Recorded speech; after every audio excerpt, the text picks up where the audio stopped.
Warm welcome. This is the 10th of January 2025. Whoops, get the sock out of the picture. This is my microphone.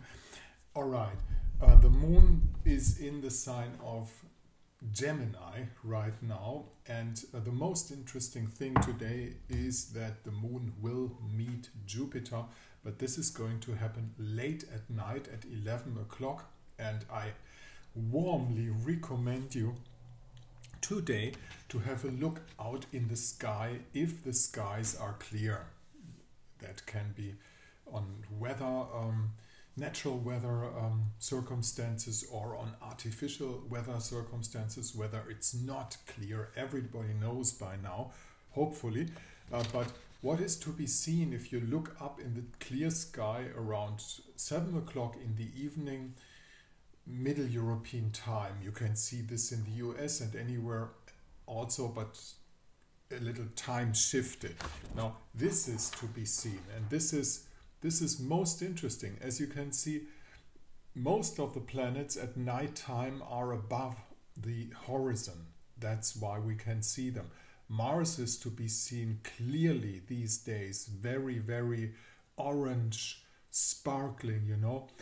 It's easy to find Jupiter because the moon is close to Jupiter. All you have to do is have a look at the moon and then you'll find Jupiter. And then the next thing in the row, of course, is going further down. Venus herself in the sign of Pisces is going to be very, very bright and very clear. The reason is she's pretty far away from the sun, so the sun gives a spotlight on that. And this view on the sky, what does it have to do with astrology? It has to do with astrology in the sense of connecting, you know.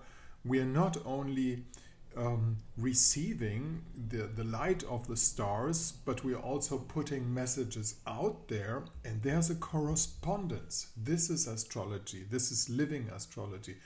And connecting with Jupiter, still retrograde, still sparkling in his almost standstill, because Jupiter is decelerating. He's getting slower and slower to his turnaround point early February, and which is most interesting because Jupiter this time in his retrogradness has really some storage in the background that will evolve when he's going the direct direction again, you know.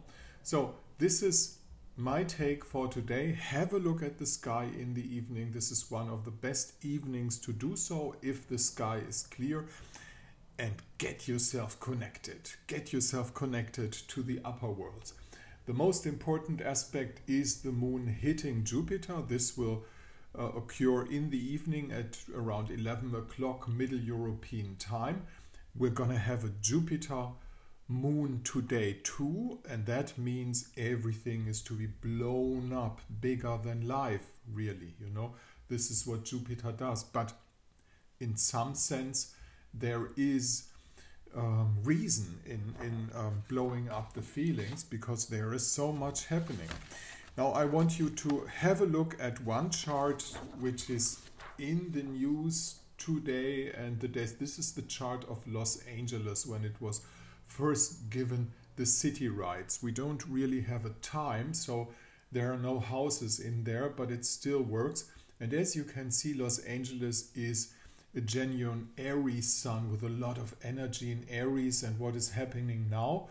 We have Venus above the Neptune of Los Angeles, and as you can see, Los Angeles, how could it be different, is a city with Neptune in Pisces. Now those apocalyptic fires coming up in Los Angeles seems to be just the beginning, because when we have Neptune crossing over the sun of the city, it looks to me like Los Angeles will have to be completely reinvented.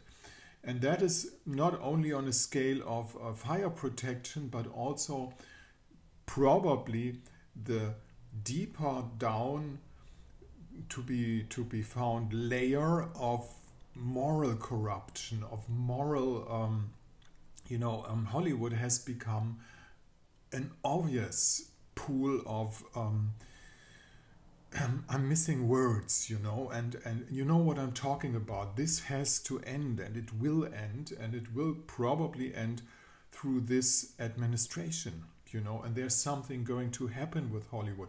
If you have been watching the film industry the last 10, 15 years, you might have also realized that they are kind of at the end of the story's point. There's no story to tell the people anymore. They are repeating themselves over and over, and since all the Marvel comics have been